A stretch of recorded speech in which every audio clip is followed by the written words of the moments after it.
Hi friends, welcome to my channel.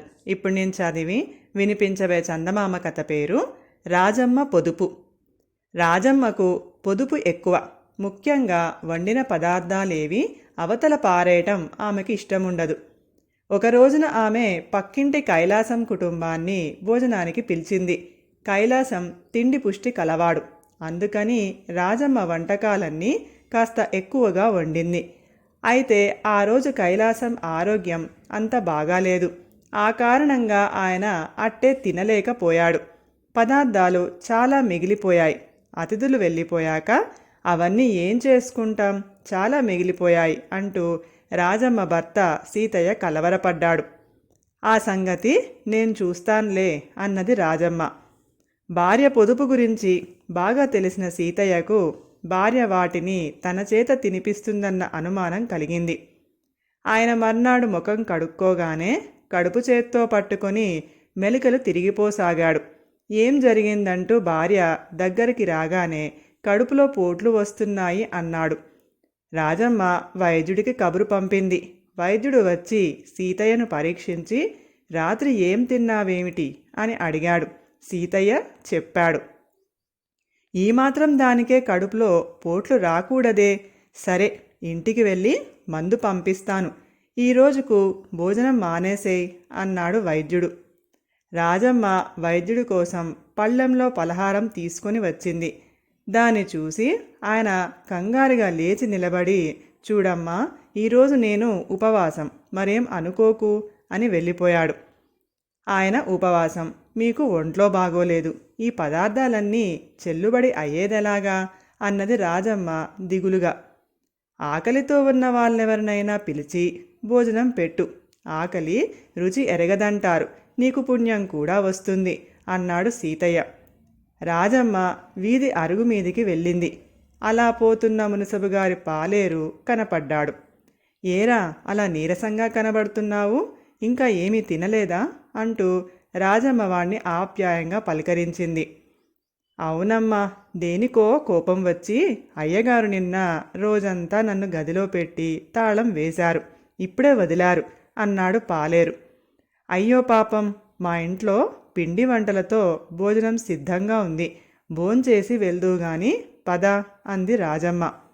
Rajamma మండువాలో విస్తరి వేసి ఒక్కొక్క పదార్థమే వడ్డించసాగేసరికి పాలేరు కంగారుగా లేచి, చూడండి అమ్మగారు, మా ఇంట్లో వాళ్ళంతా నేను ఏమయ్యానోనని 1000 కళ్ళతో ఎదురు చూస్తూ ఉంటారు.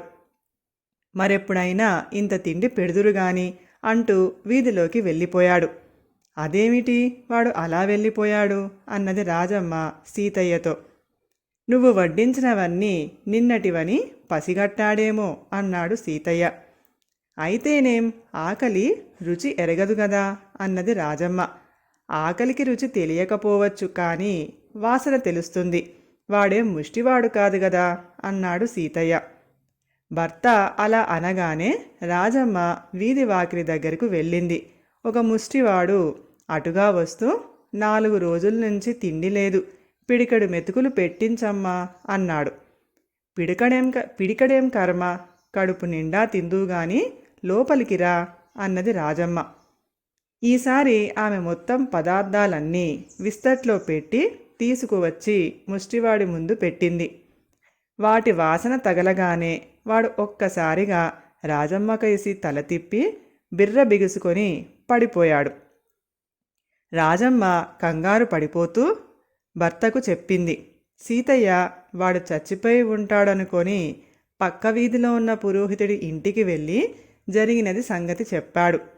దాందేముంది, అనాథ ప్రేతానికి దహన సంస్కారం చేయిస్తే ఎంతో పుణ్యం, నువ్వన్నది చేయించు, ఇంట్లో వండిన పదార్థాలన్నది నాకు దానం చేయి అన్నాడు పురోహితుడు.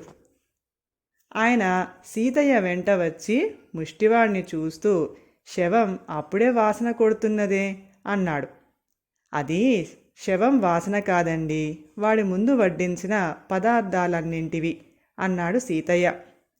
పురోహితుడు ఉలికిపడి, ఇది అనాథ ప్రేత సంస్కారం కదా, ఇలాంటి దానికి నేను దానం పట్టకూడదు. అంతేకాదు, వీడు ఆకలితో ఆక్రోశిస్తూ చనిపోయాడు, అందువల్ల ఇంట్లో ఉన్న వండిన పదార్థాలన్నీ శవంతో పాటు చితిలో వేస్తే వీడి ఆత్మ శాంతిస్తుంది అన్నాడు. సీతయ్య సంతోషంగా ముందు చితిలో వండిన పదార్థాలన్నీ వేసి తరువాత వీడిని వేస్తే సరిపోతుంది కదా అన్నాడు.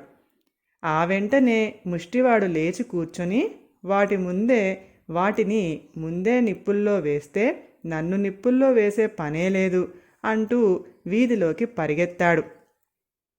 జరిగిందేమిటో అర్థం చేసుకోవటానికి పురోహితుడికి కొద్దిసేపు పట్టింది. ఇంటికి పిలిచి అన్నం పెట్టిన ఇల్లాలని కాదనలేక ఆమె పెట్టిన భోజనం తినలేక బిచ్చగాడు చచ్చినట్టు పడుకొని చితిమాట వినగానే లేచి పారిపోయాడు. పురోహితుడు సీతయ్య పెద్దగా నవ్వసాగారు. రాజమ్మకు చచ్చేటంతట అవమానం అయిపోయింది. ఆమె కోపంగా, నేనేమన్నా నా కోసమని పొదుపు చేస్తున్నానా? నేను ఆదా చేస్తే నీకే డబ్బు మిగులుతుంది.